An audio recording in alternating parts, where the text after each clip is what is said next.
In his new book, Made in North Korea, tour guide Nicholas Boner compiles the most comprehensive collection of the nation's graphic ephemera to date. In his new book, Made in North Korea, tour guide Nicholas Boner compiles the most comprehensive collection of the nation's graphic ephemera to date. Advertisement and propaganda are a given constant of modern society. They're everywhere, from the huge popularization of Keep Calm and Carry On merchandise all the way to the iconic Coca-Cola Red. We have been conditioned to recognize certain references and have begrudgingly accepted that the way a message is told is almost as important as the message itself. But what stories do these kinds of labels tell, if you take away capitalism? Several, apparently. Nicholas Boner lives in Beijing, running Koryo Tours, a travel agency specializing in bringing tourists to the Democratic People's Republic of Korea. He has been visiting the secretive country since 1993.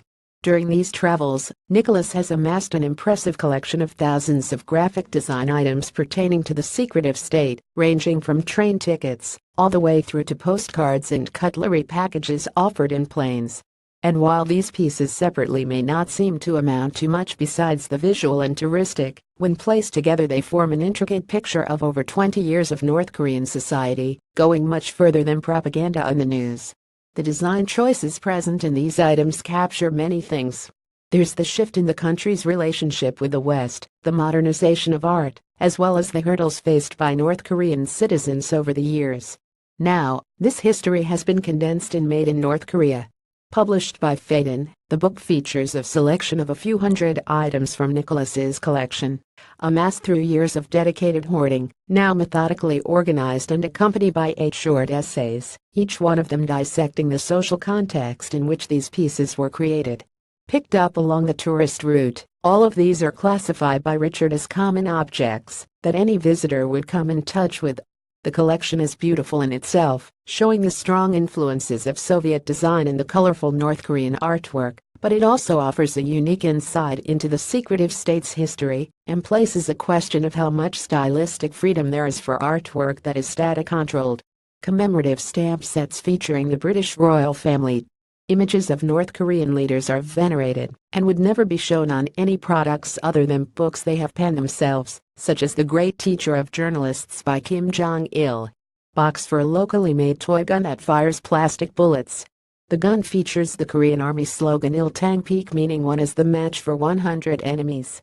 The hedgehog is a popular cartoon character representing the Korean hero fighting the wolf, and the weasel representing the enemy, the Americans. Ticket for the 1996 mass games entitled Down with Imperialism Union, an organization established by Kim Il-sung in 1926 and considered to be the precursor of the Workers' Party, the ruling party since 1945. A box of liquor candies that emulates Western-style packaging associated in North Korea with luxury. The candies are filled with Redkins and gin-infused alcohol. Card from a souvenir set of Pyongyang Metro postcards. In the 1990s and early 2000s, there were rumors in the Western press that graffiti was being etched onto the windows of the Pyongyang Metro carriages. In fact, the carriages had been imported secondhand from West Berlin, and the graffiti impossible to remove from glass was therefore in German. Wrapping paper, featuring some of Pyongyang's architectural highlights, the Koryo Hotel, railway station, ice rink, military circus, Man City Art Theater and the Grand People's Study House. A New Year's postcard from 2004, Judge Year 93, for use by members of the DPRK military services. The emblem top left is that of the Supreme Commander at that time, Kim Jong-il. The card shows the various eras of military service. In the background, the sculptures are of anti-Japanese guerrillas, then in the midground, hero soldiers from the Korean War. In the foreground we see a contemporary soldier with members of the public from left to right, a farmer, an intellectual and a worker in unity. The slogan at the bottom reads Happy New Year. Made in North Korea by Nicholas Boner is out on October 2nd and available for pre-order now via Phaidon. Enjoy this article, like Huck on Facebook or follow us on Twitter.